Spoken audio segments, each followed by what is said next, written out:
My name is Jessica Walsh, and I'm 32 years old. 6 months ago, I sat in a lawyer's office watching my husband and my entire family sign documents they thought would give them access to my $18.7 million lottery winnings.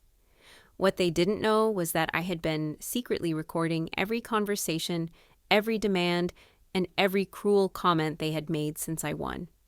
The papers they were signing weren't real, but the evidence I had gathered against them was about to change all of our lives forever. If you're watching this story unfold, drop a comment about where you're watching from and hit that subscribe button. Because what happened next proved that sometimes the biggest lottery win isn't the money, it's discovering who people really are when they think you're about to make them rich. But to understand how I got to that moment, sitting across from a table full of people I thought loved me while they plotted to steal my fortune, I need to take you back to the beginning and show you the pattern of manipulation that had been building for years. Growing up as the middle child in the Walsh family meant learning early that my role was to be useful, not valued. My older brother Kevin was the golden boy, star athlete, popular, destined for greatness according to my parents. My younger sister Amanda was the princess, beautiful and charming, who could do no wrong even when she was doing everything wrong.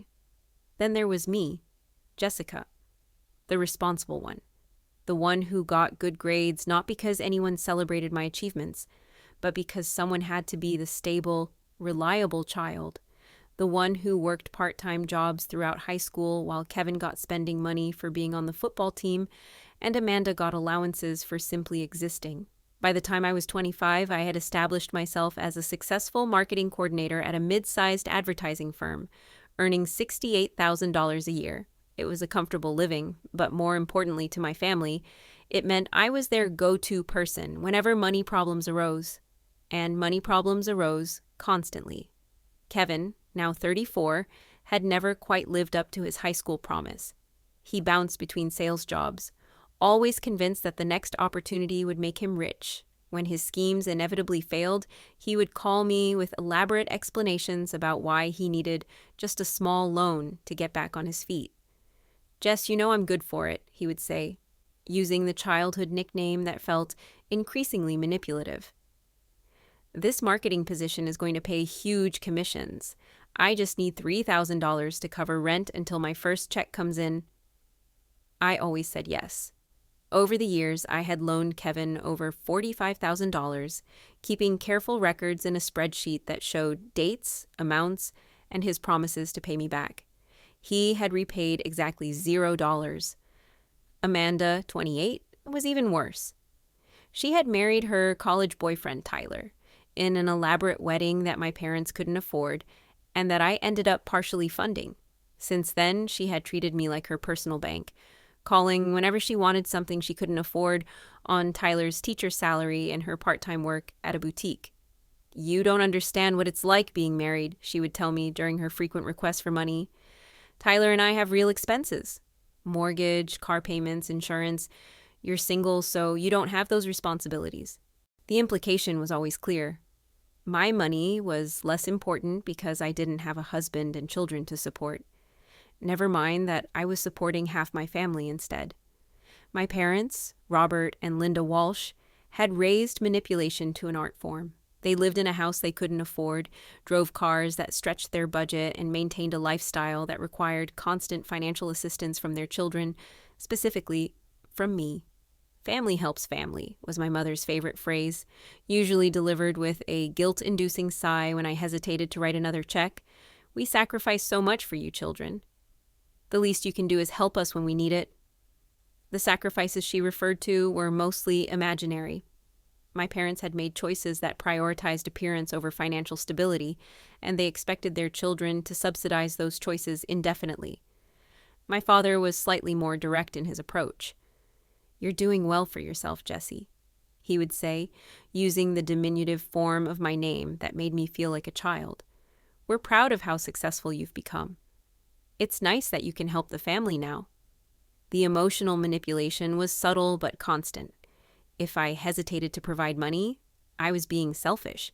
If I asked about repayment, I was being petty.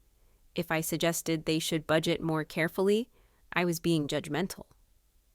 Over 7 years, I had given or loaned my family members over $127,000.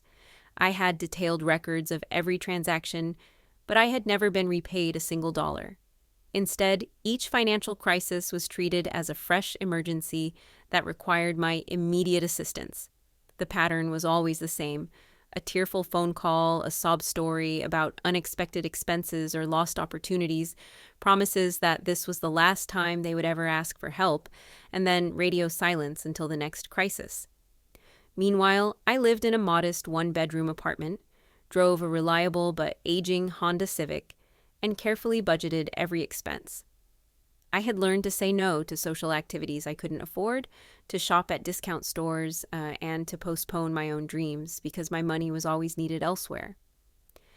The one person in my family who seemed to understand what was happening was my grandmother, Rose Walsh. At 84, she was sharp, independent, and had watched the family dynamics with growing concern. "They're bleeding you dry, sweetheart," she would tell me during our weekly coffee dates. "You work hard for your money, and they treat it like it's theirs, by right." Grandma Rose had lived through the Depression and understood the value of money in ways my parents never had. She had raised 4 children on a factory worker's salary, saved enough to buy her own home, and maintained her independence through careful financial planning. "Your grandfather and I never asked our children for money," she would say. "We figured out how to live within our means. That's what adults do." But even Grandma Rose's wisdom couldn't break the pattern I had fallen into. I felt responsible for my family's financial stability, guilty when I couldn't help, and resentful when I did. It was an exhausting cycle that left me emotionally drained and financially stretched. The situation became even more complicated when I met and married David Chen 2 years ago. David was a software engineer who earned a good salary and had sensible financial habits. He was initially supportive of my family relationships, but he quickly became concerned about the constant financial demands. "They're taking advantage of you," he would say, after witnessing another tearful phone call from Amanda or another urgent request from Kevin. "You're not responsible for solving everyone else's money problems." But David's logical arguments couldn't overcome years of conditioning. I had been trained from childhood to believe that my worth was measured by my usefulness to others, and my family had reinforced that message consistently. The breaking point came last year when my parents announced they were facing foreclosure on their house. They had refinanced multiple times to fund their lifestyle, and now they owed more than the property was worth. They needed $35,000 immediately to bring their mortgage current and avoid losing their home. "We don't know where else to turn," my mother said, tears streaming down her face as she sat in my living room. "You're our only hope, Jessica. We could lose everything." The emotional manipulation was overwhelming. Despite David's objections and my own financial concerns, I liquidated my entire emergency fund and borrowed against my 401k to give them the money they needed. "We'll pay you back as soon as we can," my father promised. "Maybe we can set up a payment plan, or when we sell the house eventually, you'll get your money back with interest." But within 3 months, they were asking for more money for unexpected repairs and emergency expenses. The $35,000 I had sacrificed to save their house had disappeared into their lifestyle, and they showed no signs of changing their spending habits. That's when I realized that no amount of money would ever be enough. My family didn't see me as a person with my own needs and dreams.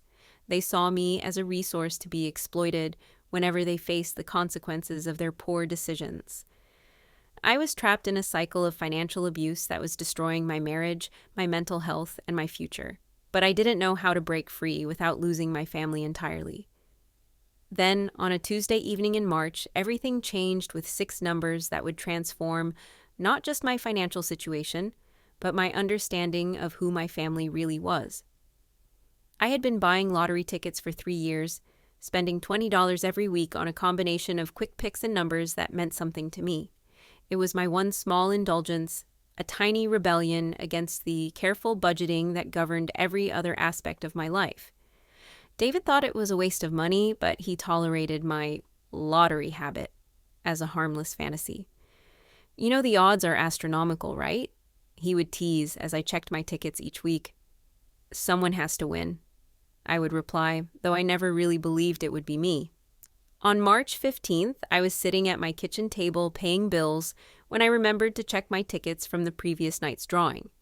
I pulled up the winning numbers on my phone and began comparing them to my tickets, expecting the usual disappointment. The first ticket was a loser. The second ticket had one matching number. The third ticket made my heart stop.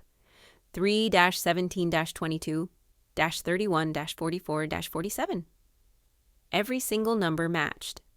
I stared at the ticket, then at my phone, then back at the ticket. I checked the drawing date, verified the numbers 3 more times, and felt my hands begin to shake. I had won the lottery. Not a small prize, not a few $1,000s, but the jackpot. $18.7 million after taxes. The initial shock was overwhelming. I sat in my kitchen for over an hour, holding the ticket and trying to process what had happened. This wasn't just money, this was freedom. Freedom from financial stress, from family manipulation, from the constant worry about making ends meet. But as the reality sank in, so did the implications. My family, who had spent years treating me like their personal ATM, would now see me as their personal lottery ticket. The demands that had been manageable when I earned $68,000 a year would become impossible to resist when I had nearly $19 million. When David came home from work, I was still sitting at the kitchen table staring at the ticket. "What's wrong?" he asked, immediately concerned. "You look like you've seen a ghost." I held up the ticket without saying a word. He looked at it, then at me, then back at the ticket. "Is this real?" he whispered. "I've checked it 20 times. It's real." We spent the evening researching what to do next, how to claim the prize, how to protect our privacy, how to manage such a large sum of money. David, with his engineering mindset, immediately began talking about financial advisors, tax implications, and investment strategies. But I was thinking about something else entirely. How to keep my family from destroying this opportunity the way they had destroyed my financial stability for years. "We can't tell anyone yet," I said, as we lay in bed that night, the winning ticket locked in our bedroom safe. "I need time to figure out how to handle this." David agreed, though he was puzzled by my reluctance to share the good news. "Your family will be so excited for you," he said. "This could help everyone." That's exactly what I was afraid of. Over the next week, I met with attorneys and financial advisors to understand my options. I learned about trusts, privacy protections, and strategies for managing sudden wealth. But most importantly, I learned that I had choices about how much information to share and when to share it. I decided to claim the prize through a trust that would keep my name out of the public records. I also decided to tell my family about the win, but not immediately and not all at once. I wanted to see how they reacted to the news before I made any decisions about sharing the money. The first person I told was Grandma Rose. I drove to her small apartment on a Saturday morning, bringing her favorite pastries from the bakery she loved. "I have something incredible to tell you," I said, as we sat in her cozy living room, surrounded by family photos and the quilts she had made over the years. When I showed her the ticket and explained what had happened, her reaction was everything I had hoped for. She was genuinely happy for me, excited about the opportunities the money would create, and immediately concerned about how I would handle the family dynamics. "Oh, sweetheart," she said, hugging me tightly. "This is wonderful news. But you know what's going to happen when the others find out. That's why I'm telling you first. I need advice about how to handle this." Grandma Rose was quiet for a long moment, her weathered hands folded in her lap. "You've been taking care of everyone else for so long, you've forgotten how to take care of yourself," she said finally. "This money is your chance to change that pattern." "But they're family. Don't I have an obligation to help them? You've been helping them for years, and what has it gotten you? More demands, more guilt, more manipulation." She leaned forward, her eyes serious. "Jessica, this is your opportunity to set boundaries, to decide what kind of relationships you want to have with these people." Her words resonated deeply, but I still wasn't sure how to proceed. The conditioning of years was hard to overcome, and the guilt of having so much when my family had so little felt overwhelming. "What would you do?" I asked. "I would be very careful about who I told and when I told them," she said. "And I would make sure I had protections in place before anyone knew the full extent of what I had won." That conversation convinced me to take a more strategic approach. Instead of announcing my win to the entire family at once, I would tell them individually and observe their reactions. I would also wait several weeks to let the initial excitement settle before making any decisions about financial assistance. But first, I needed to understand exactly what I was dealing with. I needed to document the pattern of financial manipulation that had been going on for years, so I could make informed decisions about how to break the cycle. I spent the next month gathering evidence of every loan, every guilt trip, every manipulation tactic my family had used. I organized bank statements, saved text messages, and created a comprehensive record of the financial abuse I had endured. What I discovered was even worse than I had realized. The pattern wasn't just about money, it was about control, manipulation, and a fundamental lack of respect for my autonomy and well-being. Armed with this evidence and protected by legal and financial safeguards, I was ready to tell my family about my lottery win. But I was also ready for whatever came next. I decided to tell my parents first, inviting them to dinner at a nice restaurant where I hoped the public setting would keep their reactions somewhat controlled. David and I had rehearsed what I would say, focusing on the positive aspects of the win while being vague about specific amounts and timelines. "I have some exciting news to share," I said after we had ordered our meals. "I won the lottery last month."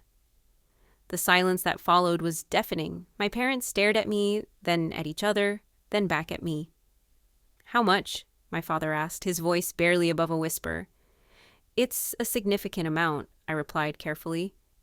"Enough to change our lives." My mother's eyes filled with tears, but they weren't tears of joy for my good fortune. They were tears of relief for her own financial problems. "Oh, Jessica," she said, reaching across the table to grab my hand. "This is the answer to our prayers. We've been so worried about money, and now everything will be okay." The assumption that my winnings would solve their problems was immediate and absolute. They didn't congratulate me on my good fortune or ask how I was feeling about such a dramatic change. They immediately began calculating how my money could benefit them. "We can finally pay off the house," my father said, his voice gaining excitement. "And maybe look into that retirement community we've been considering. This is incredible timing." "Dad, I haven't made any decisions about how to use the money yet," I said, trying to maintain some boundaries. "I'm still working with financial advisors to understand all my options." But they weren't listening. For the rest of the dinner, they talked about their plans for my money, home improvements, vacations, investments they wanted to make.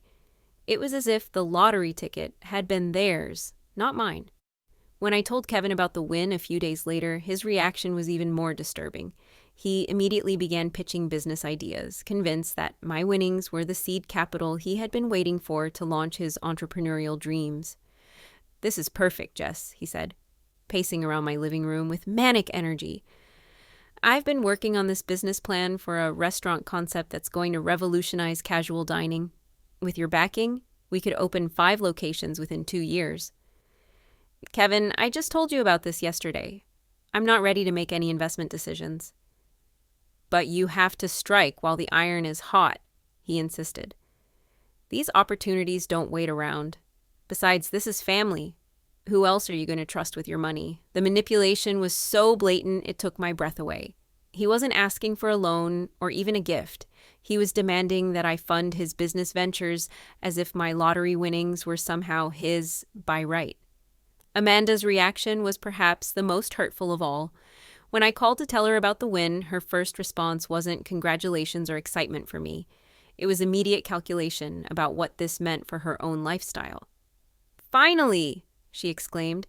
"Do you know how long Tyler and I have been struggling? We can finally get the house we've been looking at, and I can quit that awful job at the boutique." "Amanda, this is my lottery win, not yours," I said, trying to keep my voice calm. "Don't be selfish, Jessica," she snapped. "We're family." Your good fortune is everyone's good fortune. That's how families work. But that wasn't how families worked. That was how parasites worked. Over the following weeks, the pressure intensified exponentially. My phone rang constantly with family members calling to discuss their ideas for how I should spend my money. They sent me real estate listings, business proposals, and vacation packages they thought I should fund. My parents began dropping by unannounced, always with new financial emergencies that required immediate attention. My mother would cry about their mounting debts, while my father would lecture me about family responsibility and the importance of helping those less fortunate. "We raised you to be generous and caring," he would say during these visits. "Don't let money change who you are." The irony was staggering. They were the ones being changed by money they hadn't even earned, while accusing me of being selfish for not immediately handing it over to them. Kevin escalated his demands, showing up at my workplace with detailed business plans and financial projections. He had apparently quit his sales job, telling his boss that his sister had won the lottery and was going to fund his restaurant empire. "I've already put down deposits on 2 potential locations," he told me during one particularly aggressive visit. "I need $200,000 by the end of the month to secure the leases." "Kevin, I never agreed to fund your restaurant.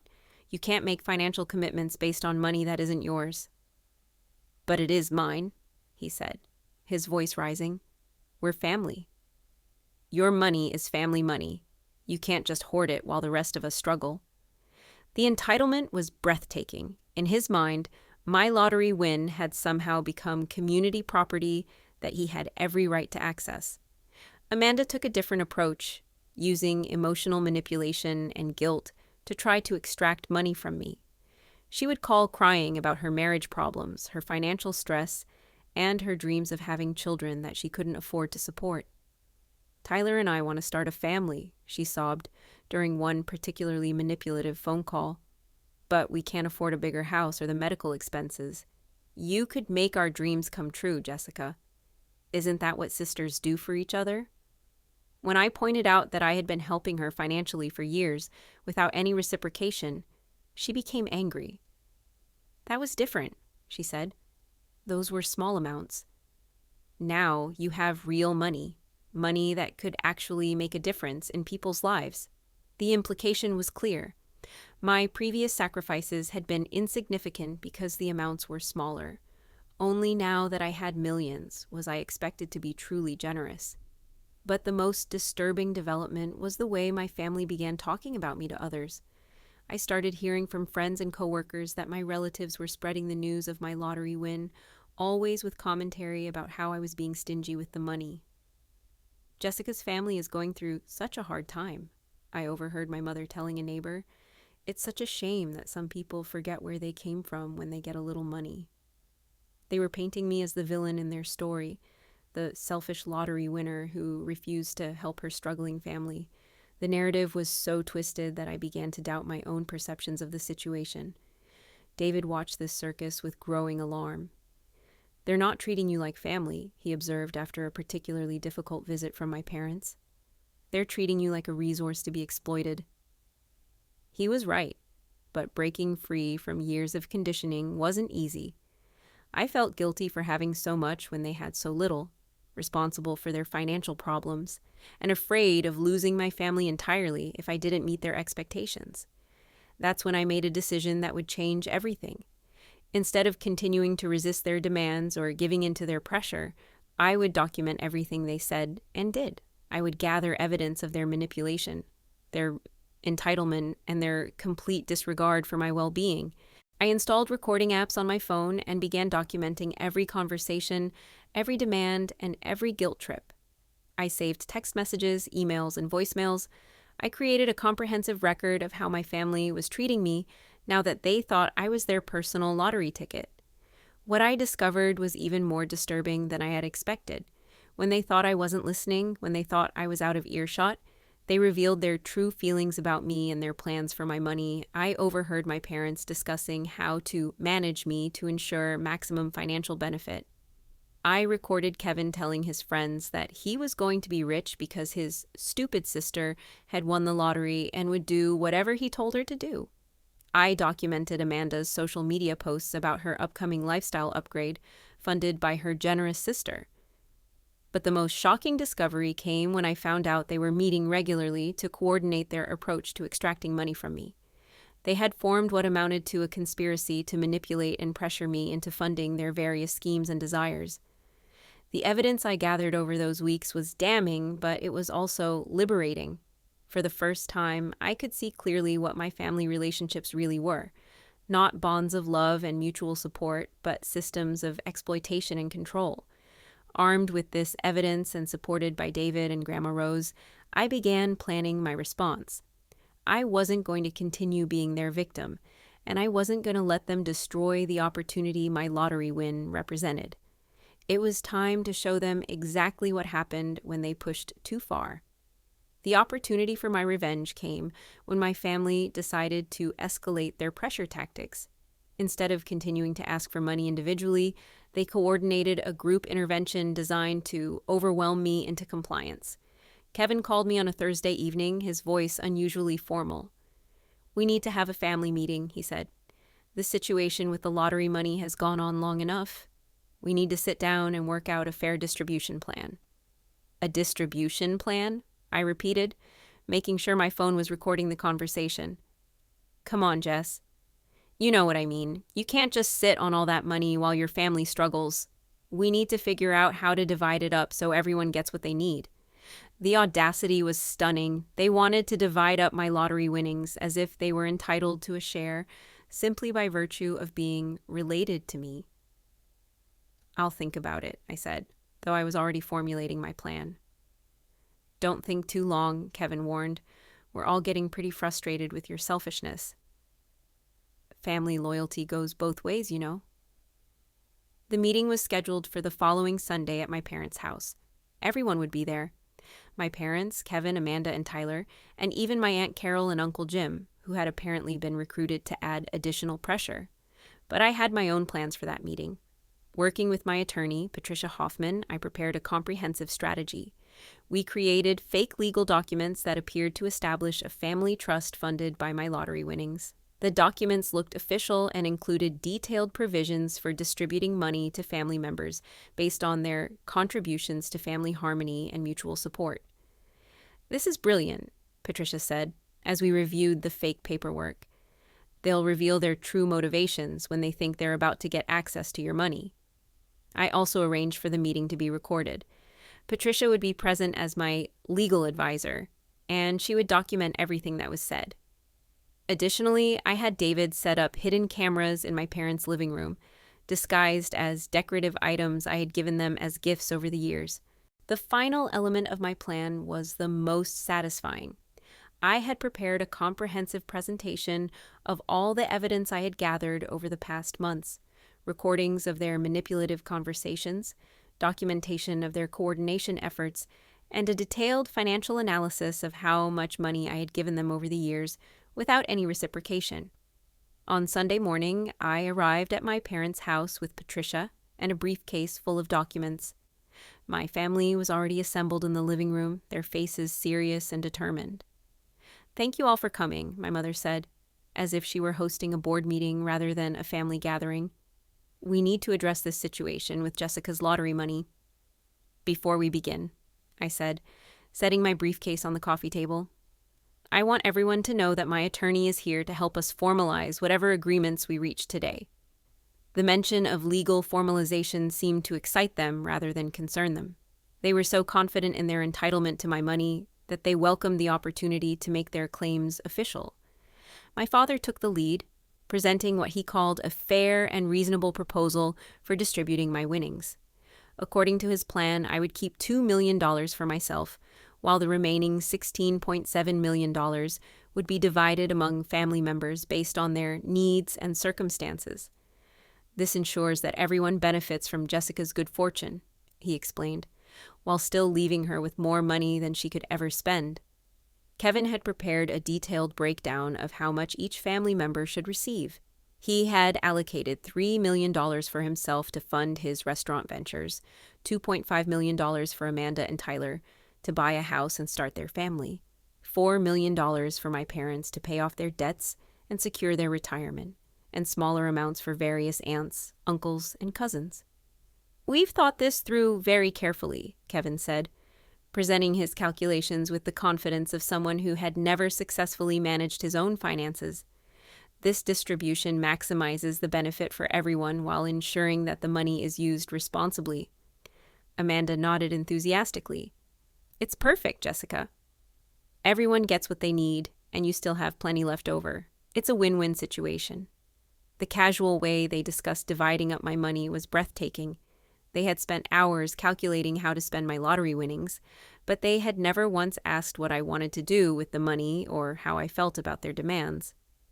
"This sounds very generous," Patricia said, playing her role perfectly. "But before we can formalize any agreements, I need to understand the legal basis for these distributions.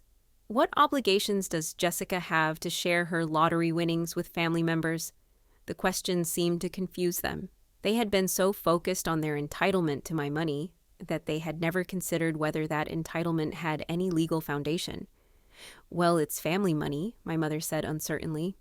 "When one person in a family gets a windfall, everyone should benefit." "That's not actually how the law works," Patricia replied gently. "Lottery winnings belong exclusively to the person who purchased the ticket, unless there are specific legal agreements in place." My father's face reddened. "We're not talking about legal obligations. We're talking about moral obligations. Jessica has a responsibility to help her family."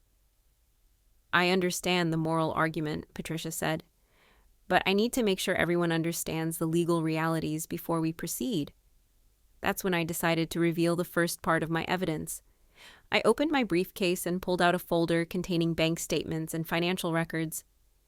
"Since we're talking about moral obligations," I said, "I think everyone should see this." I spread the documents across the coffee table, showing detailed records of every loan, gift, and financial assistance I had provided to family members over the past 7 years. "This shows $127,000 that I've given to various family members," I explained. "Kevin, you've received $45,000. Amanda, you've gotten $38,000. Mom and Dad, I've given you $45,000. $44,000, including the $35,000 to save your house from foreclosure." The room went quiet as they stared at the evidence of their financial dependence on me. "Now," I continued, "can anyone show me records of money you've given to me? Any loans, gifts, or assistance you've provided when I needed help?" The silence was deafening. Kevin was the first to recover. "That's different," he said defensively. "Those were loans. We always intended to pay you back." "Really?" I pulled out another folder. "Because I have records of every conversation where you promised to repay me, and I also have records showing that you've repaid exactly $0. Amanda tried a different approach. "Those amounts are tiny compared to what you have now. You're being petty by bringing up old loans when you have millions." "So my previous generosity doesn't count because the amounts were smaller?" I asked. "And your previous promises to repay me don't matter because I now have more money?" My parents exchanged uncomfortable glances. They were beginning to realize that this meeting wasn't going the way they had planned, but I wasn't finished. I had much more evidence to present, and I was just getting started. "Since we're discussing family obligations and moral responsibilities," I continued, "I think everyone should hear some recordings I've made over the past few weeks." I pulled out my phone and opened the recording app. This is from last Tuesday when Kevin called to discuss his restaurant plans. I played the recording of Kevin telling his friend that he was going to be rich because his stupid sister had won the lottery and would do whatever he told her to do. The room went dead silent as his cruel words filled the air.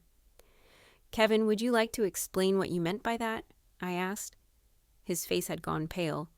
"That was taken out of context. I was just frustrated because you weren't being reasonable about the business opportunity." "Reasonable?" I played another recording, this one of Amanda telling her friend that she was going to quit her job because her pushover sister was going to fund her new lifestyle. Amanda's mouth fell open. "You were spying on us?" I was documenting how my family talks about me when they think I'm not listening, I corrected. And there's more. I played recording after recording, each one more damning than the last. My parents discussing how to manage me to maximize their financial benefit. Kevin bragging about manipulating his naive sister. Amanda complaining that I was being selfish with family money. But the most shocking recording was the one I had captured of their coordination meeting, a gathering I hadn't been invited to where they had planned their strategy for extracting money from me. "We need to present a united front," my father's voice said through the phone speaker. "If we all pressure her at the same time, she'll have to give in." She's always been weak when it comes to family guilt. My mother's voice joined in. "The key is making her feel selfish for keeping the money. We need to emphasize how much we're all struggling while she sits on millions." Kevin's voice was the most calculating. "I've already told people I'm opening the restaurant. If she doesn't fund it, I'll make sure everyone knows how she abandoned her family when we needed her most." The room was completely silent as the recording ended. My family members stared at each other, then at me, realizing that their private conversations had been captured and their manipulation tactics exposed. "So," I said calmly, "this is what you really think of me. I'm stupid, naive, weak, and selfish. I'm someone to be managed and manipulated, not loved and respected." My mother tried to salvage the situation. "Jessica, you're taking this all wrong. We love you. We just want what's best for the family." "What's best for the family or what's best for your bank accounts?" I asked. "Because based on these recordings, it seems like you see me as nothing more than a source of money." Patricia stepped forward with another folder. "I think everyone should also see this financial analysis we've prepared." She spread out documents showing the true extent of my family's financial irresponsibility. Kevin's history of failed business ventures, funded by money he had borrowed and never repaid. Amanda's credit card debt and spending habits that far exceeded her income. My parents' pattern of living beyond their means and expecting others to cover the shortfall. "This analysis shows that the financial problems you're all experiencing aren't due to bad luck or circumstances beyond your control," Patricia explained. "They're the result of consistent poor decision-making and financial irresponsibility." My father stood up angrily. "We didn't come here to be lectured about our finances. We came here to discuss Jessica's obligations to her family." "My obligations?" I stood up as well, my voice rising. "Let's talk about obligations. I've been fulfilling my obligations to this family for 7 years. I've given you over $127,000, covered your emergencies, and sacrificed my own financial security to support your poor choices." I pulled out the final folder, the one containing the fake legal documents Patricia and I had prepared. "But you're right about one thing," I continued, placing the fake documents on the table. "We do need to formalize our family financial arrangements, so I've had my attorney prepare these trust documents." Their eyes lit up with greed as they saw the official-looking papers. Kevin immediately reached for the documents, scanning them eagerly. "This establishes the Walsh Family Trust," I explained, watching their faces carefully. "It's funded with $15 million from my lottery winnings and will distribute money to family members based on specific criteria." Amanda leaned forward excitedly. "What kind of criteria?" Patricia took over, reading from the fake document with perfect legal authority. "The trust distributes funds based on demonstrated family loyalty, financial responsibility, and contributions to family harmony over the past 5 years." My parents exchanged hopeful glances. They were so blinded by greed that they couldn't see the trap being set. Each family member will be evaluated on their treatment of other family members, their history of financial responsibility, and their contributions to family relationships. Patricia continued. "Those who score highest will receive the largest distributions." Kevin was practically salivating. "When do we sign? When do the distributions start?" "Well," I said, pulling out my phone again, "first we need to complete the evaluation process. And I have to say, based on the evidence I've gathered, some of you might be disappointed with your scores." I played one more recording, the most damning one of all. It was from just 3 days ago, when my entire family had gathered at Kevin's apartment to finalize their strategy for the meeting. The important thing is to make Jessica feel guilty, Amanda's voice said clearly through the speaker. She's always been a people pleaser. If we all gang up on her, she'll cave. Exactly, Kevin agreed. And once we get access to the money, we don't have to pretend to be grateful anymore. She'll be so happy to finally be useful to the family. My mother's voice was the cruelest of all. Jessica has always been the boring, responsible one. At least now she can serve a purpose by funding everyone else's dreams. The silence that followed was deafening. My family stared at the phone, then at each other, then at me, realizing that their most private and cruel conversations had been recorded. So, I said, my voice deadly calm, let's talk about those evaluation criteria. Family loyalty. You've all been plotting behind my back to manipulate and pressure me. Financial responsibility. You've collectively borrowed over $127,000 from me and repaid nothing. Contributions to family harmony. You've spent weeks coordinating attacks on my character and planning to exploit my generosity. I stood up and began pacing around the room, my anger finally breaking through the calm facade I had maintained. You want to know what your trust distributions will be? 0. Nothing. Not a single penny. Kevin jumped up, his face red with rage. You can't do that. We're family. You owe us. I owe you? I laughed bitterly. I've been paying your bills for 7 years. I've sacrificed my own financial security to cover your mistakes and fund your irresponsible choices. What exactly do I owe you? Amanda started crying, but they weren't tears of remorse. They were tears of frustrated greed. You're being cruel, Jessica. We're your family. We love you. Love? I pulled out my phone and played back her recording about me being a pushover sister who would fund her lifestyle. This is what you call love? My parents tried one last manipulation tactic. Jessica, we raised you better than this, my father said sternly. This money has changed you. You're not the generous, caring daughter we raised. You're right, I replied. I'm not that person anymore. That person was a doormat who let her family walk all over her. That person sacrificed her own dreams to fund everyone else's mistakes. That person is gone.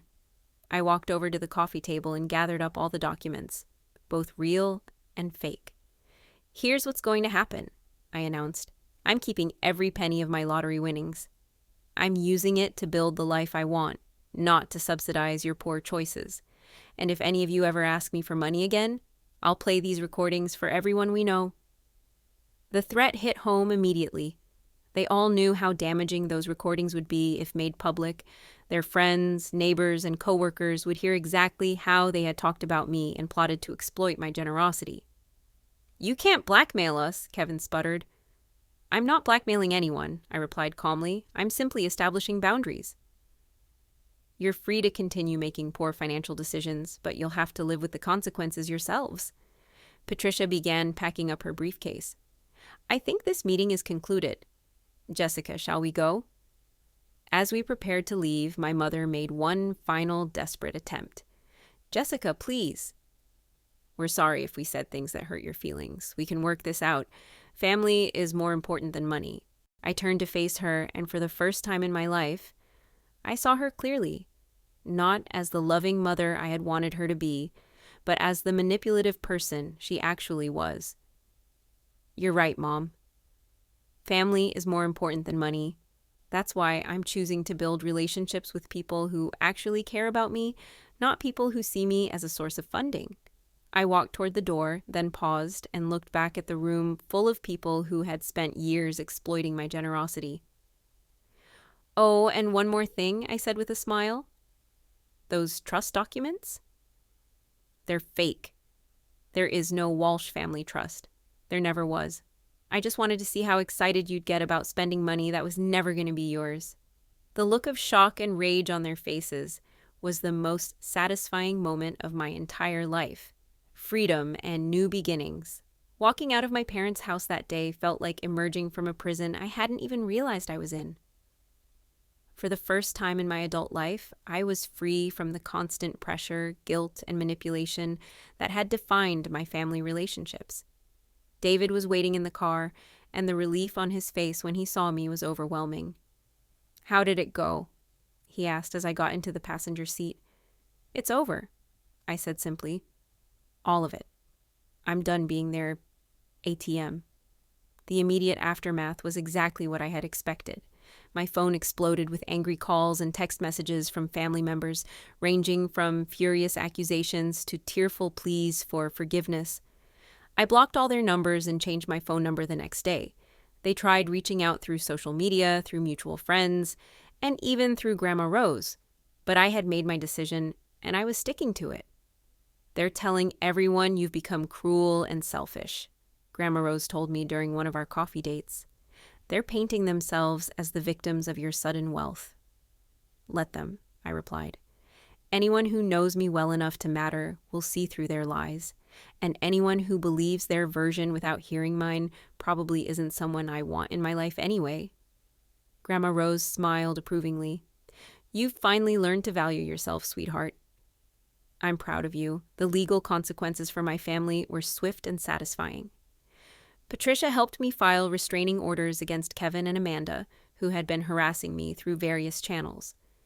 When Kevin showed up at my workplace demanding money for his restaurant deposits, security had him arrested for trespassing.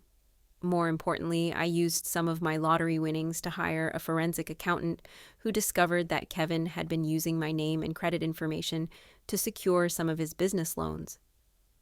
The fraud charges that followed resulted in a criminal conviction and a permanent mark on his record that would make future financial schemes much more difficult. Amanda's reaction to being cut off was perhaps the most revealing.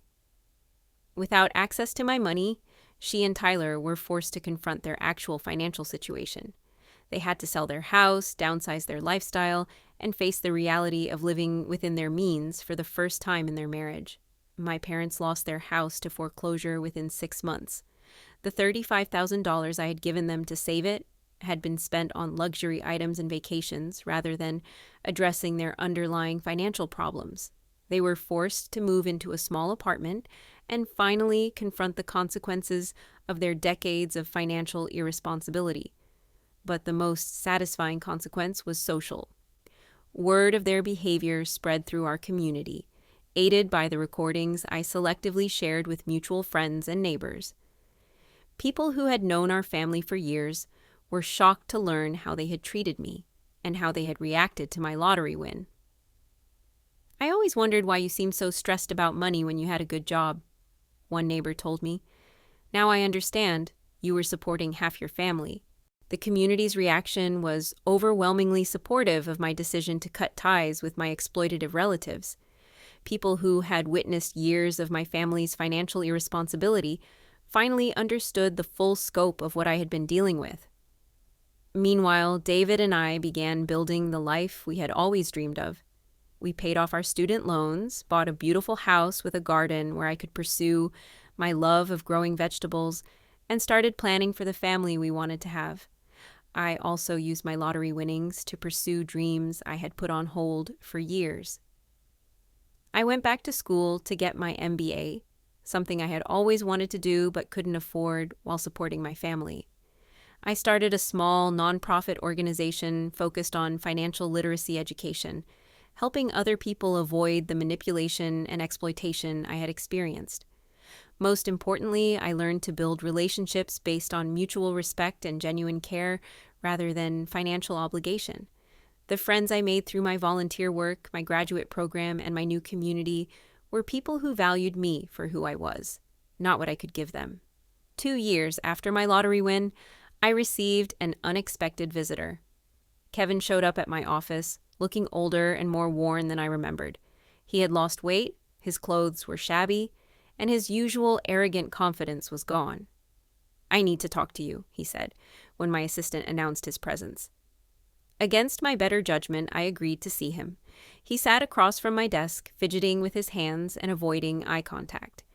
"I wanted to apologize," he said finally, "for everything. The way I treated you, the things I said, the way I acted when you won the lottery." I studied his face, looking for signs of manipulation or hidden agenda. "What changed?" I asked. "Prison," he said simply. 6 months in county jail gives you a lot of time to think about the choices you've made. I realized that I had been treating you like a resource instead of a sister. His apology seemed genuine, but I had learned to be cautious about trusting my family members' words over their actions.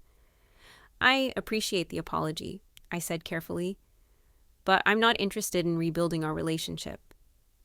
"Too much damage has been done." He nodded sadly. "I understand.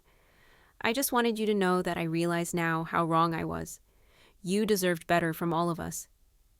After he left, I felt a mixture of sadness and relief. Sadness for the family relationships that could have been, and relief that I had found the strength to protect myself from further exploitation. 3 years after my lottery win, David and I welcomed our first child, a daughter we named Rose in honor of my grandmother. Grandma Rose, now 87 and still sharp as ever, was thrilled to meet her namesake. "She's going to grow up knowing her worth," Grandma Rose said, as she held baby Rose in her arms. "She'll never have to learn the hard way like you did." As I watched my grandmother with my daughter, I felt a profound sense of peace. I had broken the cycle of financial manipulation and emotional exploitation that had defined my family for generations. My daughter would grow up in a home where love wasn't conditional on financial usefulness, where boundaries were respected, and where her worth wasn't measured by what she could give to others.